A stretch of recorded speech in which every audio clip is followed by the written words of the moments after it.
Hi, this is my vlog 4 for horror and queer cinema. I watched the movie The Texas Chainsaw Massacre, which came out in 1974, and it was directed by Tobe Hooper.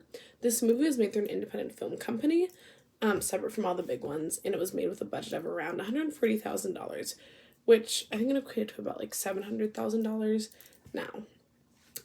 So the premise of this movie is that it follows a group of friends who are going to visit one of their grandfather's graves.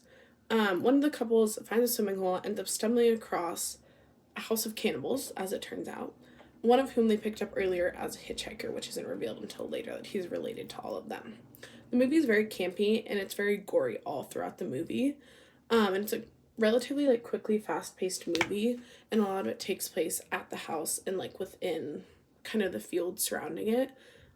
There is one other instance where they go to a gas station, and one of the people does warn them about this house and kind of about who these people are.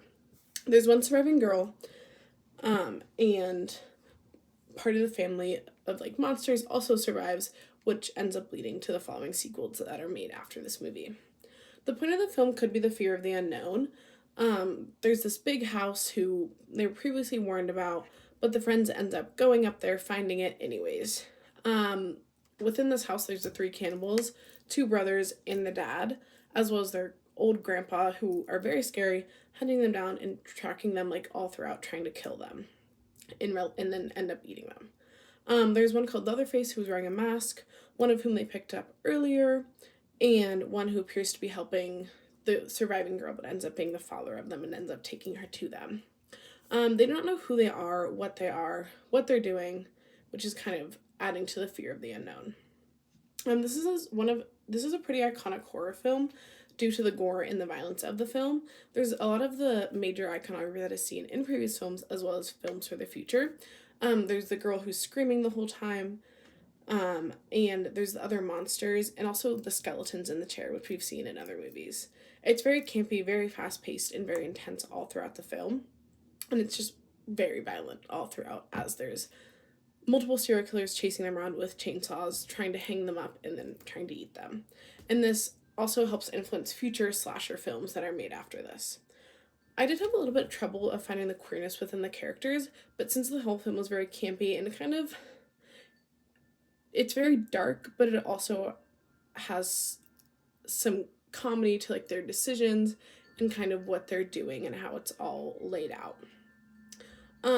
There are the other characters with her brother who is disabled, as well as the whole family of cannibals, who there's something implied that's very wrong with their whole family, as it started with the grandpa, then to the dad, and was passed down to the brothers, who has it said in the film that they take pleasure in killing people. Cannibalism could also be slightly queer coded in the sense of exchanging body parts, and there's one point where the grandpa drinks her blood. And as we've read before, exchanging of body parts and exchanging of fluids is queer coded, even though there are no characters that are very obviously supposed to be queer. As far as the class concept, this film has many elements of the giallo influence. There's a lot of graphic violence that's followed by the campiness that's seen in a lot of those films.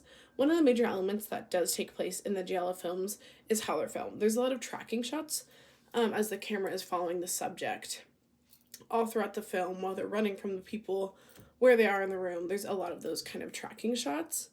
And there's also a lot of close-ups to the eyes and the mouth, which is one of the key points of the giallo films, is kind of focusing on those things, especially for example, when Sally is tied down in the room, there's a lot of shots that go from her body to her yelling and screaming, and then they zoom in on her mouth and on her eyes, tracking and moving all around the room.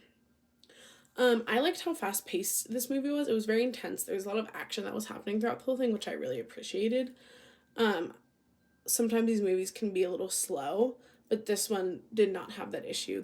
From the jump, there was a lot of unknowns and things like that, as well as I really liked how there was the background radio that was talking about people who have been murdered, and how the graves were being messed with, and all these things. I kind of liked having that as the background that would kind of set it up originally. So this film, it did make me feel a little bit uncomfortable, not in a super bad way. It was just very intense and very gory.